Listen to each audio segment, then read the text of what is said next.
Good morning. Welcome to Marketing and Mindset here on Clubhouse.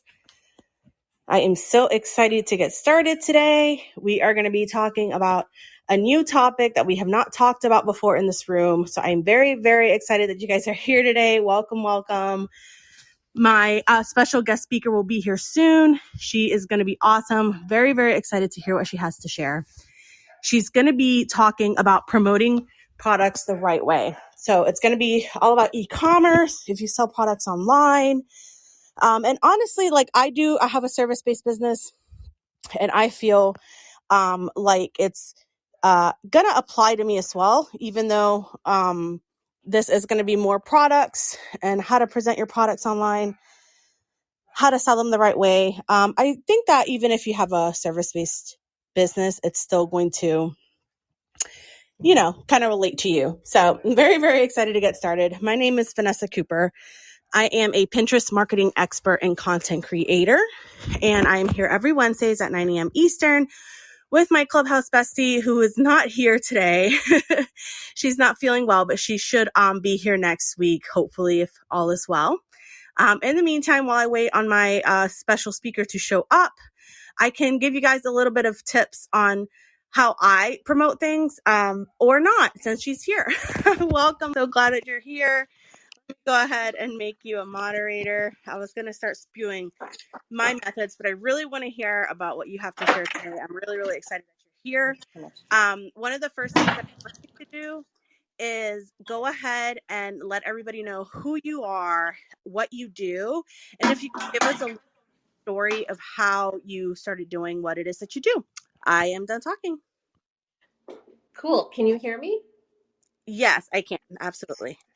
Okay, just making sure. Hey, hi everybody. My name's Lynn, and I spent the last 30 years in advertising, running agencies. I was the CEO of J. Walter Thompson, New York, but I left in 2018 to actually become an entrepreneur. I launched my own business. I have a clean premium hair care brand called MASAMI. We launched at New York Fashion Week in February of 2020. And last year, or actually earlier this year, I launched the Conscious Beauty Collective, which is a collaboration of 32 indie beauty and wellness brands. And we created a pop-up experience, started in San Francisco, moved to Boston. And that's, I think, a strategy I want to talk about when it comes to getting your products out there and promoting your business and how to leverage partnerships. That's awesome, Lynn. And if you could, Lynn, when you're done talking, just so I know, if you could like mute your mic, that way. Sure. No, you're okay. You're okay. I'm just letting you know. I know, like, I have a lot of guest speakers. It's like their first time on Clubhouse. So don't apologize at all. But that is super awesome. So I'm excited to hear about your methods. Now, I'm a Pinterest marketing expert, so I self-service based services. I'm not selling products quite yet. I'm working on digital products. But we get a lot of, that's why I'm so happy that you're here, because we do get a lot of people in our audience who sell physical products. And even so, I was telling them before you showed up that even if you have a service-based business, I feel like and I might be wrong, some of the tips that you're going to share with us today are still going to apply to people who are selling themselves, if I may, for a service. So if you could kind of, I don't know, just, I guess, I titled the room Promoting Products the Right Way. So what's one of the first things, if someone comes up to you, they just launched a new business, they're selling products online, whether it's handmade or, I'm, drop shipping them. What is one of the first things that you recommend that they do in order to be set up for success in promoting their products? I'm done talking. Yeah, thank you. And you're right. A lot of the tips and tricks work whether you're a service business or not, or you're B2B or B2C. I've worked on almost every category throughout my career, including a lot of B2B businesses. And, the basic principles are the same. And I'm going to start with one of those, which is all about really knowing your brand and knowing your brand story. because I found that a lot of times when I'd be working with companies or entrepreneurs, they would be really enamored with their own product, and just fall in love with it, and think that that was enough, but not spend any time thinking about the brand and what the brand was all about, what the brand values were, how to talk about the brand, how to translate the brand across multiple touch points. And that is a really critical piece, because if you go ahead and launch and you haven't figured out some of those foundational things, inevitably you're going to be like unraveling things down the road and needing to kind of rework it. So it's just much, much easier up front to figure that out. One tool that I love to use, which I'm going to share, is archetypes. There's actually a book called Hero and the Outlaw, and there are 12 core human archetypes that are basically true, that we can all recognize. And if anyone's watched a Star Wars movie, those are very archetypal stories. And the why I'm bringing this up is that those archetypes, really identifying which one you are, what the motivation is, can help you figure out your brand voice, and it can help you really help define your content strategy as well. So that's just a tool sometimes that can help people. It's a shortcut really for people's brains when they are able to recognize your brand, from from an archetype perspective. But yes, so the first thing you have to do is really not just have a great product, but also understand your brand and your values. I'm done talking. Yes, that's so important. I love that you shared that, just understanding your brand and your values. I think a lot of people do what you just said, that, they either, whether they create a product or they found a product to promote or whatever the case may be, they get so excited about it. They just launch and then they just start like sharing it with everyone before organizing themselves, figuring out what their brand is, figuring out who their target audience is, and really thinking through the process and just kind of passionately sharing, which is great. And it's great to have passion, but it's really important too to, like you said, figuring out what your brand is, figuring out, what value you provide to people, what pain points you're answering, who your target audience is. All of those questions are really important. So I love that. Um, you're talking about the archetypes. What can you dig deep into what exactly those are? Like, if you could define it, like archetypes for dummies for me, that would be awesome. I'm done talking. Yeah, sure. I'm glad you're interested in that. So archetypes are basically they're sort of personas. There's 12 different ones that are kind of a Jungian principle. Um, they were not intended to be used for brands, but there was a planner, Mark, I believe her name was, that applied it to brands, and it works brilliantly, because when you find a brand that has a very clear archetype, you just understand it and you understand what they stand for, and it's just easier to relate. So the idea of archetypes is that they're in all of us. And when you see one, whether it's a hero or a rebel or a jester, you get it. You understand that brand, and um, it doesn't mean that you have to only be that all the time, but it sort of guides your motivations. And so it's a way to just help people navigate clutter, because there's so much noise that sometimes I find in marketing, a lot of times in marketing, you just need to give people shortcuts in their brain. Otherwise, they will fill them in themselves. And sometimes they'll fill them in correctly, and sometimes they'll fill them in incorrectly. And so if you help them along, it just makes it easier for them to get you. So that's really what archetypes are. So yeah, like I said, there's things like hero, jester, rebel, outlaw, or rebel and outlaw are the same. Caregiver, creator. Let's see. There's magician. There's ruler. There's explorer. I mean, and you can think as I'm saying these, there are brands like, okay, Jeep is obviously an explorer brand. Um, let's see. M&M's is a jester brand.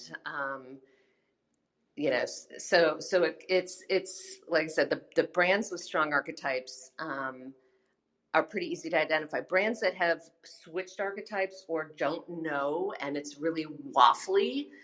I would say Gap is one that had big swings in archetypes. They tried to be an everyman, and then they tried to be a lover, and they're nowhere still, like years later. So it's just interesting when you correlate brand performance with the clarity of the archetypes, and there is a direct correlation with that. And so you can really see how that can help you and help define who you are. And it's not a cumbersome exercise, really. It's quite interesting, and you can do it in an afternoon and have fun doing it with your team. But like I said, it just kind of helps with your North Star. Done talking. I I love it. I love it. Thank you for digging deeper into that, because I think some people, I know some people that, launched their business but didn't really dig down to their branding, and to have that little sort of shortcut to help you organize yourself, your mission, your brand, your business, and kind of align yourself to something, so that you're more focused and organized. I love that. I think that's great. Thank you for sharing that with us. Okay, so my questions are very general, so I apologize, because I just really want to hear what you have to say. But like, I guess because this is new to me, I haven't had anyone that's like on here really talking about e-commerce and products and promoting them the right way, the way you're going to. So I'm just really excited to dig deeper, but don't know exactly what questions to ask. So what would be another tip, once you have somebody setting up their brand? What's promoting products? I guess this is what I could ask. What's promoting products the wrong way versus the right way? Like, what are some things that you see people do that, and I think I apologize for my last guest. When I ask a question, I ask like 5 in 1. So just, if you get lost, just let me know. What are some of the things that people do that it's like a big no-no, besides not getting branded and figuring out who they are and who their mission is, but the next thing, the next big thing that they might do that you're like, no, don't do it this way, do it this way, that you can share with us. I'm done talking. Okay, well, when you have your values set and you know what those are, it really helps guide your direction of where you're going. So if you don't, another mistake that I see people make is their distribution decisions. So sometimes people will go for whoever, whoever will take them, as opposed to who the right partners are. And what that means is that you could find your brand on eBay, you could find your brand on Walmart.com, you could find your brand on Amazon. I'm on Amazon, but I don't let third party resellers sell my brand on Amazon. And other people don't know that difference and will allow that. And the problem with those mistakes, so I'm a premium brand, so that's why for me, like, Walmart.com doesn't make sense, but for other brands, it might be the perfect channel. But for me, that's not a good channel. But there was, when we launched, actually, the Walmart buyer was all over me at a trade show that we were at. And I just was like, no, it's not the right fit for us. And I think brands sometimes chase, like I said, whatever the shiny object is of, oh my God, they like me. I wanna do that. It's big. I'm gonna get noticed. And that's true, but if it's the wrong place, it actually can do more damage than good. And by the way, that also means that sometimes getting into big retailers like a Sephora and Ulta, if you're not ready for that, or Nordstrom, if you're not ready for that, it could actually kill your brand, because those retailers expect you to deliver a certain level of velocity, which is turnover, and if you don't, then you're going to be an underperforming brand, and they're going to kick you out, and you're going to actually then not be able to get back in. So that's really important, to have your channel strategy thought out as well, and to really understand that. So for somebody that doesn't have channels to think about, because you don't maybe have a physical product, um, the other piece I would say, which is really, really helpful, is figuring out partnerships that you can do. And I mentioned this kind of in the opening, but partnerships can be incredibly helpful And this is not a do it wrong. This is a do it right. Because your question was what shouldn't they do, but now I'm going to offer a what should they do. Partnerships can be incredibly helpful for getting a brand, sort of giving it context. So when you align with like-minded brands that have similar values to you, then it's easier. Again, it's a shortcut for people to go, oh, clean beauty, clean formulas, give back, good for the environment. I get it. And it just makes sense. And then being able to grow organically with each other's customer base is also incredibly helpful. And this can happen whether you're a physical product or you're a service brand. It doesn't matter. So anyway, I'm done talking. That's excellent advice. And it's funny, she's not here today, but I normally host this room with Connie, who I say is my Clubhouse bestie and my co-host of this room. And that's kind of how we started on Clubhouse. We were both brand new to it. We kind of found each other. And even though we were both we have two different kind of niches going on. She's a Christian mindset coach and I'm a Pinterest marketing expert. But I talk a lot about marketing and other types of marketing, and she talks a lot about mindset. And we recognize that a lot of her clients are business owners that are struggling with their mindset that also need help with marketing. And a lot of my clients, I can give them marketing strategies all day, every day, but if their mindset's not right, it does not help them. They need to have their mindset right before they can even execute marketing strategies that I give them. Some people are just held back by excuses and, blocks and things that are just keeping them from taking action. So, we recognized that we were a good fit to create a room together to help people in these two very important parts of business. And we sort of partnered together and created this room. And since then, we have both grown a lot in our business, and we've both gained clients and have just gained a lot from this room, just partnering with each other in our service-based business. So just like you said, this wouldn't just apply for if you have a product, but if you have a service-based business as well, doing something like what Connie and I've done here in Clubhouse has made a huge, huge difference for my business to get out here and help people and share my marketing knowledge, and for her to share her mindset and people be able to hear her give her advice, in person and be like, hey, I know what you're doing. So I love that you mentioned partnerships, because this room in itself was created through a partnership. So that's excellent advice. I want to remind everyone in the audience that we're here talking about promoting products the right way. You guys are welcome to raise your hand, share with us what your business is, and ask Lynn any questions that you have.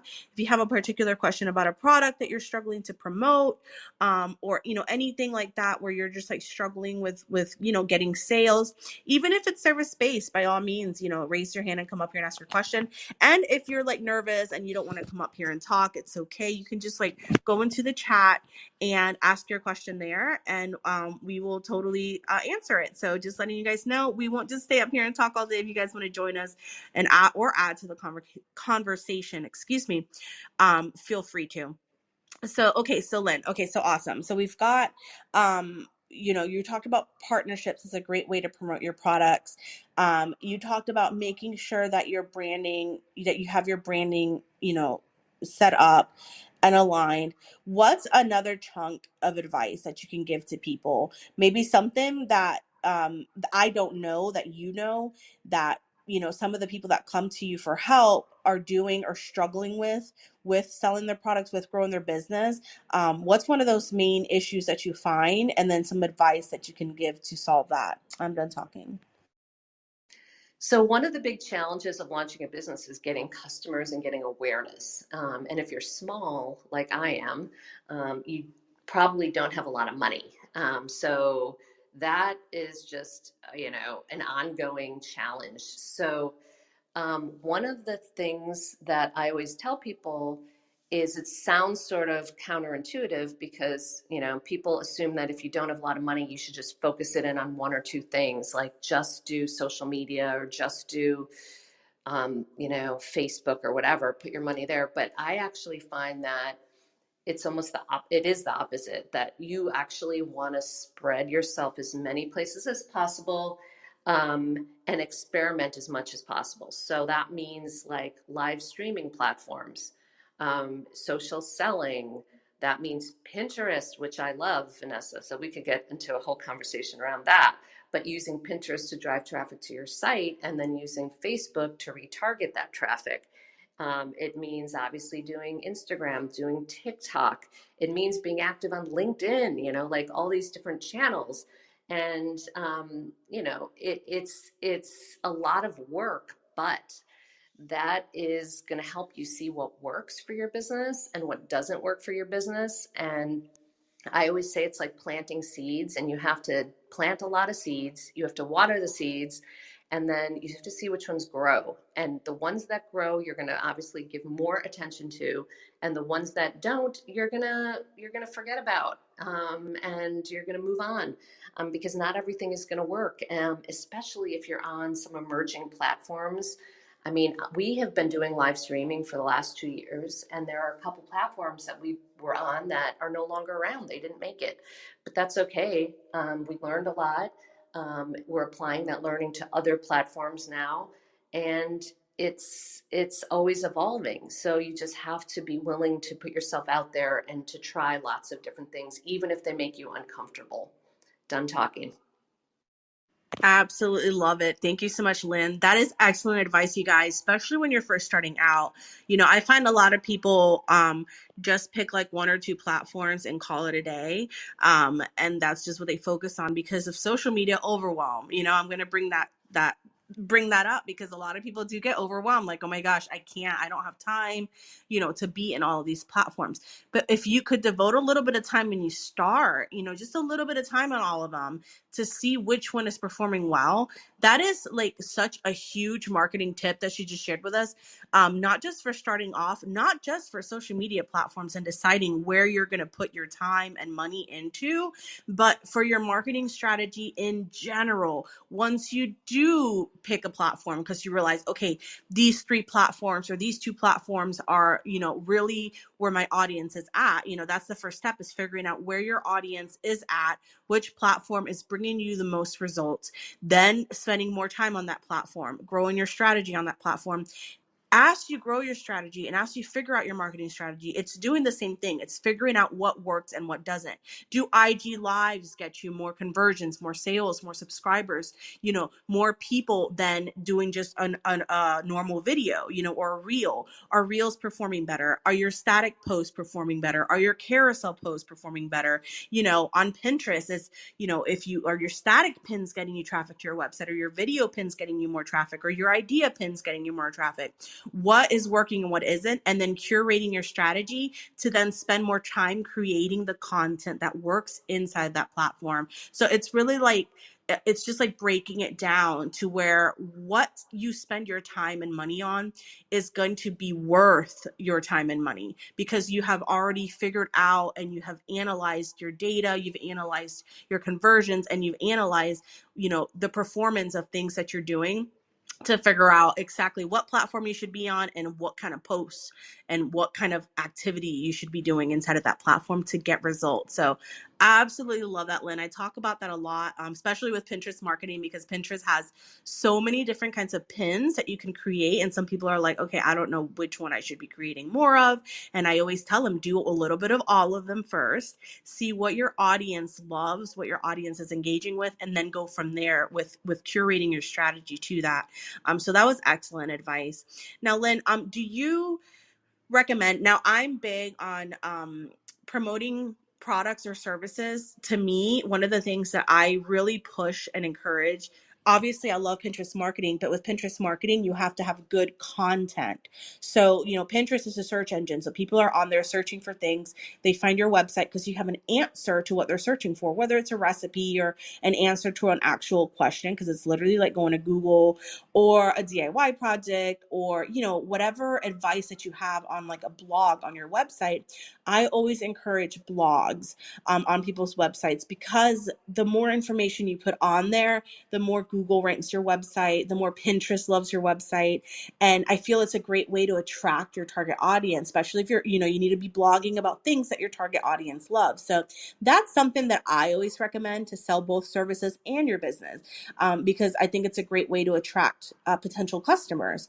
Is that something that you recommend? What is one of like the main things when it comes to content creation or attracting clients that you recommend for your clients to do? I'm done talking.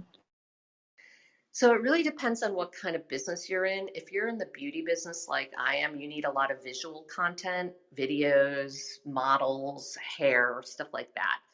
But having said that, I totally agree with you that you also need blogs, because people do want information and education. If you're in the service business and you want to be a thought leader, then blogs for sure, but you also may want to do videos depending on what it is. But we have a blog. Um, uh, we're I'd say we could be more active on our blog than we are, but it does help with SEO. It does help put content out there that people are interested in. You can find other people to do blog posts for you, by the way, so you don't have to do all the content yourself. Sometimes I'll profile other founders, other female founders, and that's a way to also help each other. And then the other thing you can do related to blog posts is guest articles.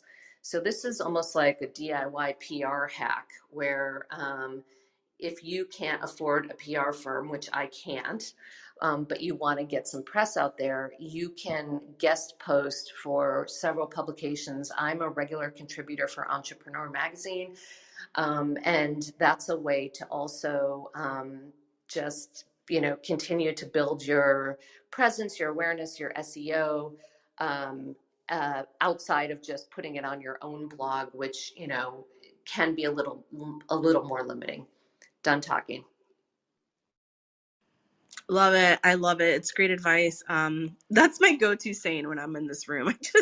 I just noticed like the past four rooms that when someone's done talking, my go-to is I love it. Because I get so excited about learning the new information, but it's becoming a thing. Okay, awesome. That's really, really good. And again, you guys, I'm just letting you guys know that you guys are welcome to raise your hand, ask questions if you have any questions. Maybe you have a particular product that you're like, I don't know if this applies. I'm not sure what I can do.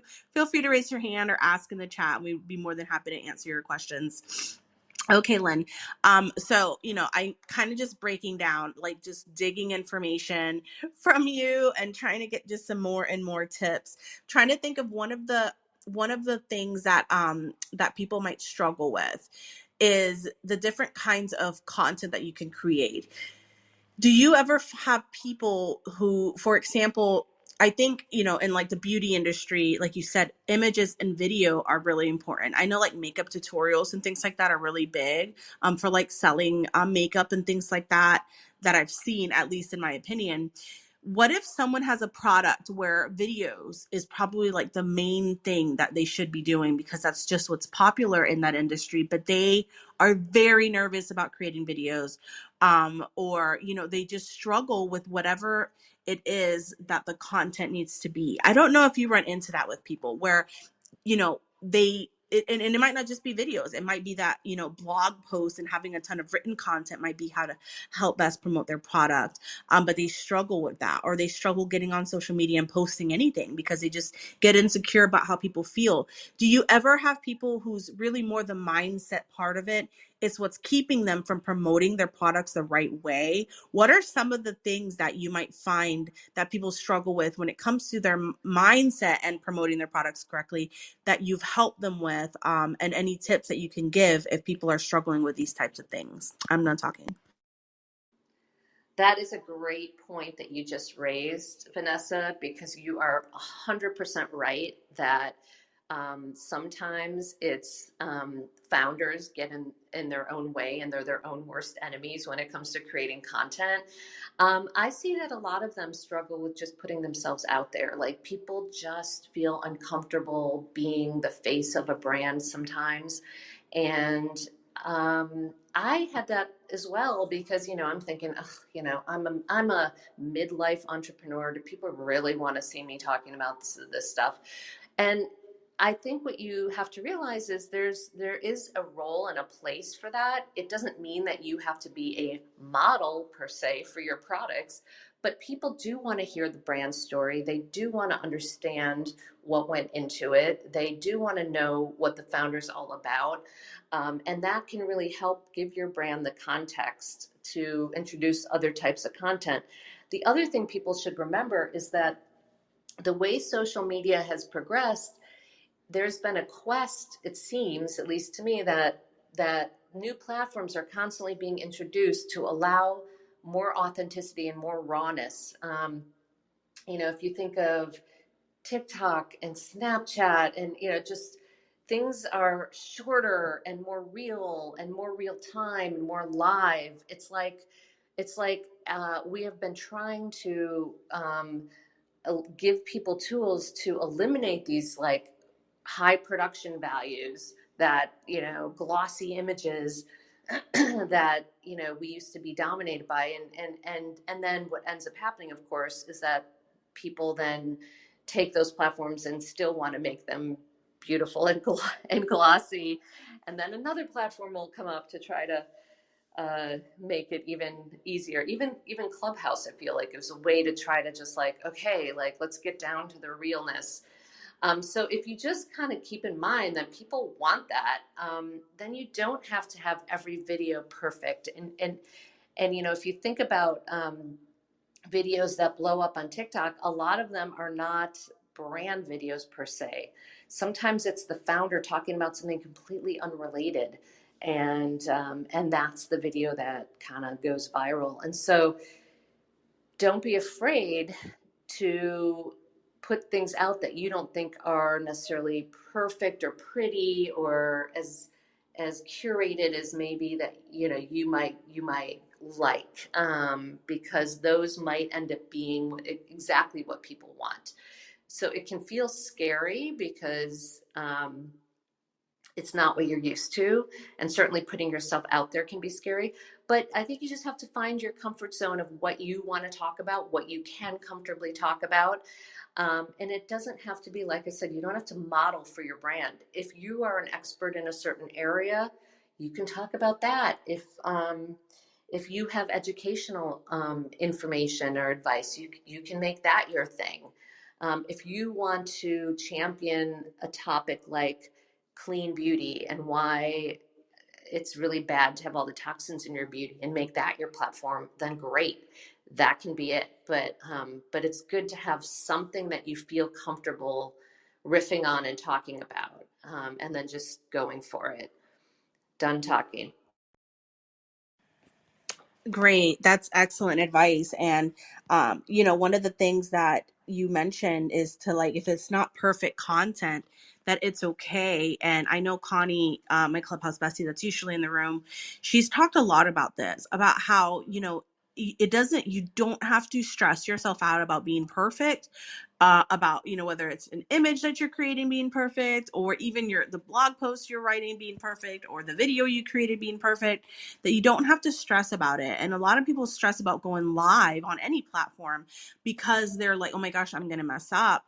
And the thing about it is that when you do make a mistake, those imperfections that you show people is actually helpful, in my opinion, to your business. Because, in the online world, one of the best things that we can relate to with each other is imperfection. Nobody's perfect and we're all human. And so if you have this page that's just like, almost like robotic and perfection, it doesn't have to be that way. You can show a little bit of your personality, show a little bit of the imperfections, show that you're human, that there's a human being behind this business. It's okay to let people know that not everything goes great, not everything goes perfect. In fact, people like that and they can relate to that, and they can, it almost makes them like you because they're like, oh my gosh, I've done that before. Oh yes, I've twisted my words during a live. I know I brain fart on Clubhouse all the time when I go to ask my question, like, oh gosh, what was it that I was going to ask? I have to get a sticky note and write down like, oh yeah, this is what I want to talk about, because I totally like just lose my mind and forget what I was even going to say. And that's okay, and I do this every week and I'm brain farting every week. So it's okay to show a little bit of your personality and let people kind of get to know you. And that's something that I wanted to add to it is, when you are And given every brand is different, like I know big e-commerce businesses that are just big brands will literally just post about their brand. But when you're a smaller business like me, if you right now my Instagram is like a static grid, so I'm honestly not posting there except for reels. But you'll see even in my reels that it's a mixture of business and a mixture of me, a little bit about me. Like I love plants. You'll see plants all over my Instagram. I love my family and like traveling and stuff like that. So you'll see certain reels where, I show you the places that I'm traveling to, or time with my family, or I'm just showing you my plants in a reel, like literally. And I do that to attract people. And so the way that I throw in my imperfections and the things that I like and my family with my marketing strategy is that I'm attracting people who like me, and are just interested in seeing my content in general, with that content that's kind of like, kind of silly or, like I said, imperfect. And what that does is that it gets people kind of paying attention to what I'm doing. It gets me surrounded by the people that like me, so that when I talk about my business or my product or, whatever it is that I'm promoting, I have people who are paying attention.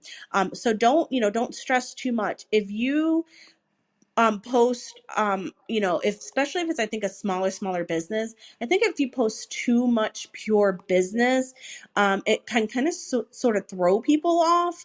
And correct me if you have like a different technique, Lynn, but for me, I really like to push throwing in a bit of personality, a bit of your life, because that way you become more relatable to people, versus just posting sales and sales and sales and trying to sell your product. So just meshing in a little bit of personality, I think, makes a huge difference in your marketing.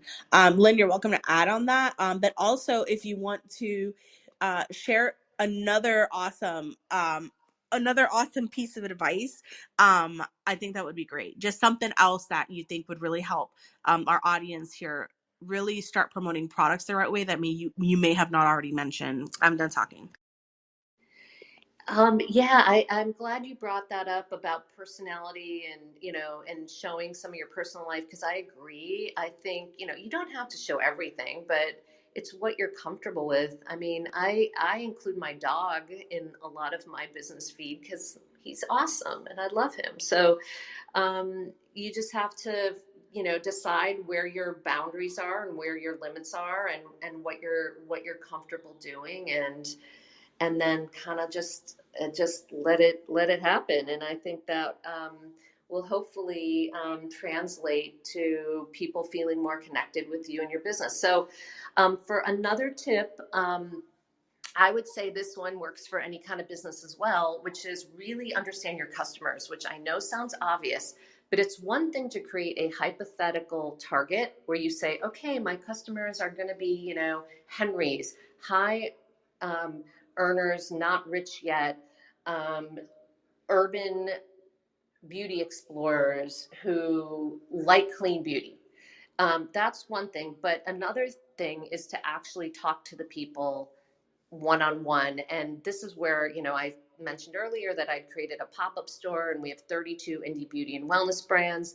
And that's one of the outcomes of doing that. Is it's not only a place to sell our products, which is fantastic, but I will go in the store. I'm there usually about once a week, and I will have these conversations with people that, I'm not kidding, are like 45 minutes or an hour long, about what, just all sorts of things, frankly, not even just about beauty, but about their life. Sometimes people will talk about their health issues. I myself had breast cancer last year, and I've just gotten through that. And so people will just unload, and that is fascinating because you really get under the hood of what matters to people and what they care about and why they care. And those are the things that are the psychographics that you can't just get from a hypothetical target. So I do think, no matter what kind of business you're in, find ways to connect with your consumers in a deeper level, not just a survey, but you could also reach out to your best customers. You could schedule time to chat with them.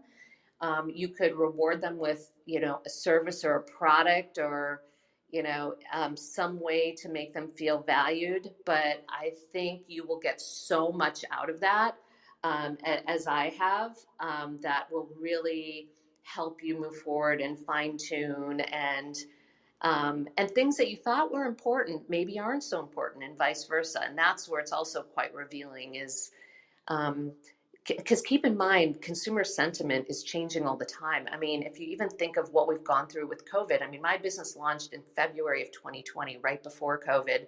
So going through that, and then out the other side, it's very different, and people think about things differently, and they think about self-care differently. So you really do need to get under the hood, and have your finger on the pulse of that a little bit. Done talking. Awesome. Thank you so much for sharing that. And of course, I had a question that I was going to add to that, and it totally completely left my mind. I do want you to share, Lynn, and I'm going to go ahead and I'm going to pin your link, which I see is for your website for your awesome business. And so before you kind of talk about, the link, I did want you to kind of share with us a little bit of your success story. Sort of, you said you launched your business in 2020. Kind of share with us what steps you took that have led to so much success, because you're super successful, in a product that, I believe is extremely competitive, and you're doing great. So if you could share with us just a few like important steps that you took with your, product-based business to really help it just succeed, that would be awesome. And feel free to share with us a little bit about, about your business. I'm done talking. Yeah, sure. I mean, and I would say success is a moving target. So you have to define your own success. And one of the things I learned, and this was also something I learned going through breast cancer treatment, is because I had to really reprioritize the stuff that I was working on, is that, success doesn't have to be what you're told by VCs in terms of, you need to 10x your business or it's not going to be successful. So I think a lot of businesses, success is about surviving. And I know it doesn't sound sexy, but staying alive to get lucky. There's a famous quote by somebody, I don't remember who, but that is kind of what it's about. For me, it's not having the most money or the biggest business, but it's having a meaningful business where we're making change and hopefully getting the industry to be cleaner and better. So my business is high performing clean hair care, um, and some of the things we've done, we've talked about already, but I'll recap. One was to really know our brand values and to make sure that when we're doing things, they align with those. So like we wouldn't partner with brands or people that are really unsustainable, for example. That just would feel wrong. So knowing your brand values, finding partners in other brands that share those values is a great way to get awareness, especially if you don't have a lot of money.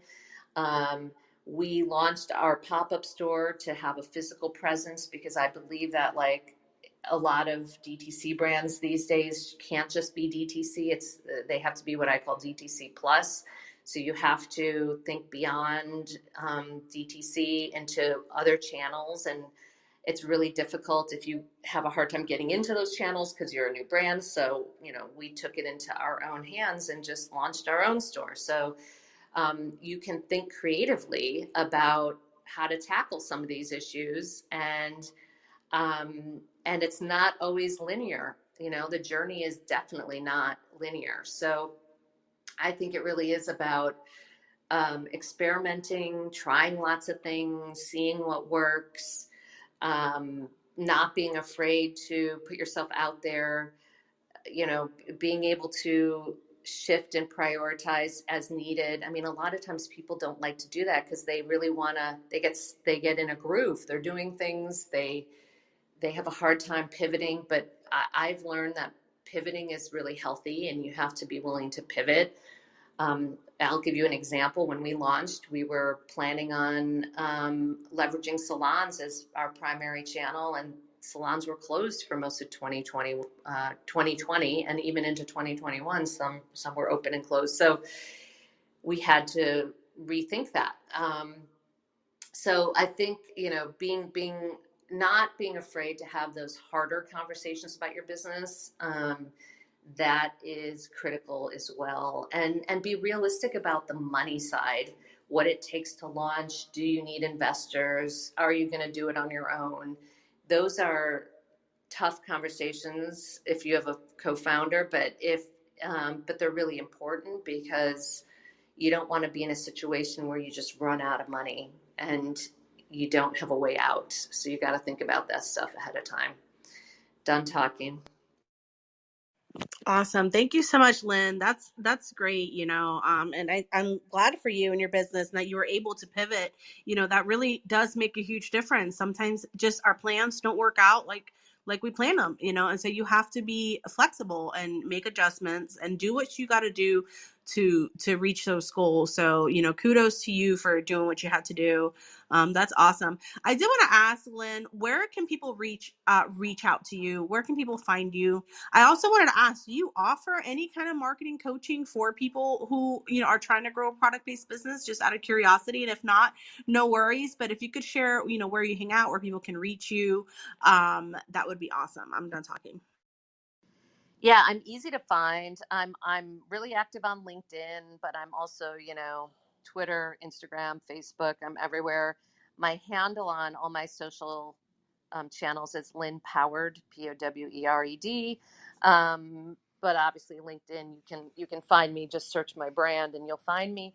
I used to do consulting, and now I just do more sort of advising and mentoring for other founders, but not on a paid level. It's more just informal, and it's more just because I love it.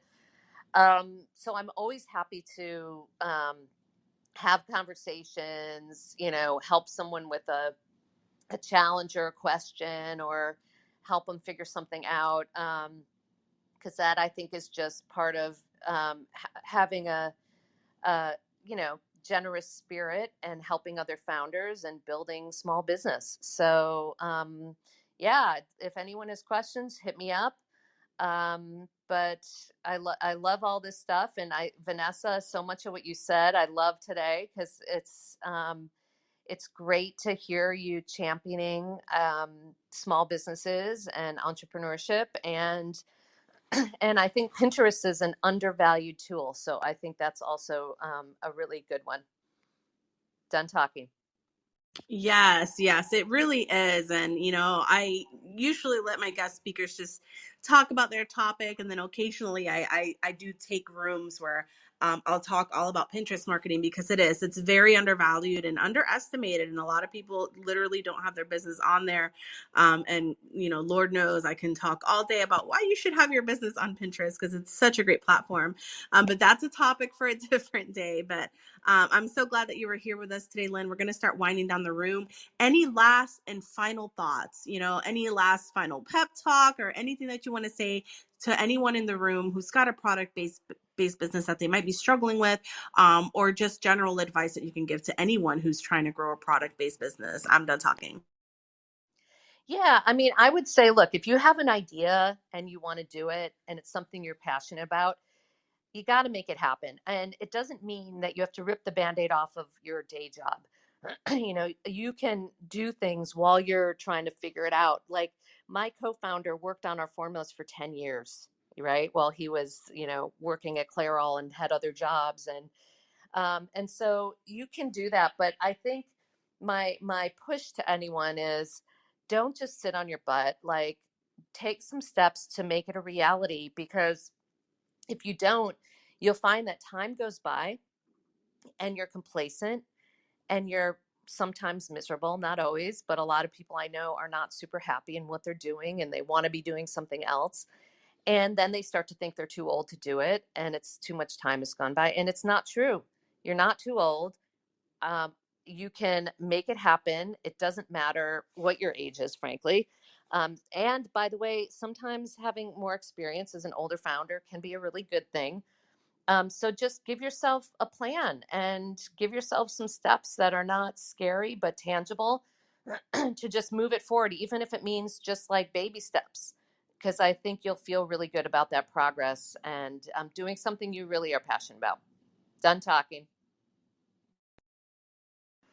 Awesome. That was great advice. Thank you so much, Lynn. I really appreciate you coming here today and letting me just pick at your brain and get some of these tips and ideas for my audience here. So I really, really appreciate you being here today. Everyone who joined us and has been sitting here learning with us, thank you so much for being here. We appreciate each and every one of you. I hope that you will join us next Wednesday at 9 a.m. Eastern. We try to be here every Wednesday at 9 a.m. Eastern with a guest speaker. There are some Wednesdays when we just take a break. So if you don't find us, we are just taking a break. You can check out my profile here in Clubhouse to get updates. If a room gets canceled last minute or it needs to be rescheduled, I'll make a post and let you guys know. And just I put it in my Clubhouse profile in here. So you can always check it out just in case every week. But we'll be here Wednesday at 9 a.m. Eastern next week with a new special guest. Thank you guys so much for being here today. Thank you so much, Lynn, again for joining us. I really, really appreciate you being here. I'm going to go ahead and I'm going to end the room here in 5 seconds. And I just hope you guys have a wonderful rest of your week. Take care. I'm going to close it in 5, 4, 3, 2, 1. Thank you guys so much again for being here and have an awesome day. Bye.